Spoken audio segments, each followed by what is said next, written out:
सिगोदा जो है खैरपुर का अमनपुर वॾा मैसर रस्तो ईंदो आहे जो रिपड़ी तरफ भी वेंदो आहे। तकरीबन हर तरफ पानी आहे। सिगोदा गाड़ी कीअं थी रहे एतिरो पानी आहे। तकरीबन ही मेन रोड आहे। काफ़ी ॾींहंनि गुज़रण के बावजूद भी पानी तो न गुज़र रही है। सिगोदा माण्हू काफ़ी परेशान लॻा पिया हाणे पहुचण में ॾाढा परेशान आहे। हर तरफ पानी आहे।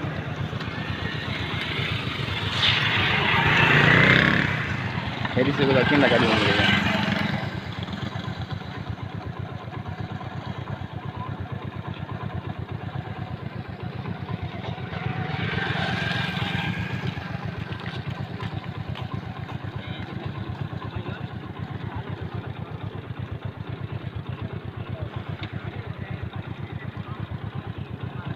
माण्हू तमाम परेशानी ताईं पहुची रहे हैं।